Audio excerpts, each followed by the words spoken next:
सृष्टि coaching YouTube channel में आप तमाम छात्रों का स्वागत है। आज हम लोग समसामयिक टॉपिक के तहत केंद्रीय सतर्कता आयुक्त से जुड़ा हुआ तमाम प्रश्न देंगे कि हाल में किन्हें केंद्रीय सतर्कता आयुक्त के पद पर नियुक्त किया गया, जिसे हम लोग कहते हैं सेंट्रल विजिलेंस कमिश्नर CVC। कई बार यह क्वेश्चन आया हुआ है छात्र, तो CVC के बारे में ही पहले समझ लीजिए कि यह जो है सो CVC का गठन कब हुआ है। तो इसका गठन जो है 1964 ईस्वी में किया गया है। इसमें एक मुख्य सतर्कता आयुक्त होते हैं और दो अन्य सतर्कता आयुक्त होता है, और इनका नियुक्ति जो है राष्ट्रपति के द्वारा एक 3 सदस्यीय समिति के सुझाव पर किया जाता है। तो यहाँ पर आता है कि वह 3 सदस्यीय समिति कौन है जिसके सुझाव पर किया जाता है। तब उसमें ध्यान रखिएगा, उसमें प्रधानमंत्री होते हैं, लोकसभा में विपक्षी दल के नेता। आप तमाम छात्रों से हम आग्रह करेंगे कि आप कमेंट बॉक्स में यह कमेंट करें कि वर्तमान में लोकसभा में विपक्षी दल का नेता कौन है।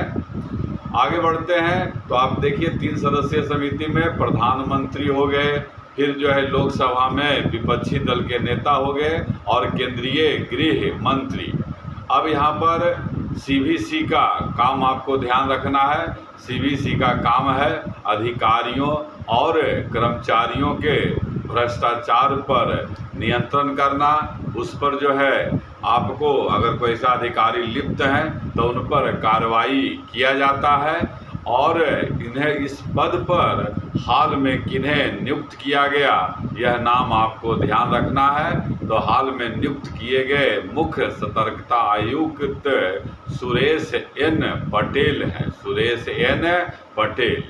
और यह भी ध्यान रखना होता है कि किनके स्थान पर इनका नियुक्ति किया गया। तो इनका नियुक्ति जो है श्री संजय कोठारी के स्थान पर किया गया है। कार्यकाल मुख्य सतर्कता आयुक्त का ध्यान रखना होगा छात्र। कार्यकाल इनका 4 वर्ष या 65 वर्ष की आयु तक होता है, और इसके पूर्व अगर हटाना है तो हटाने का काम राष्ट्रपति के द्वारा किया जाता है। इनका वेतन भी आपको याद रखना है। इनका वेतन संघ लोक सेवा आयोग के अध्यक्ष के समान जो है होता है। तो आपको छात्र संघ लोक सेवा आयोग के अध्यक्ष का वेतन याद रखना होगा। तो संघ लोक सेवा आयोग के अध्यक्ष का वेतन वर्तमान में 2.5 लाख रुपया मासिक है। तो यही वेतन जो है यहाँ पर मुख्य सतर्कता आयुक्त का है। आप फिर छात्रों से हम कमेंट बॉक्स में यह जवाब चाहेंगे कि संघ लोक सेवा आयोग का वर्तमान अध्यक्ष कौन है। या आप कमेंट में बॉक्स में कमेंट करें।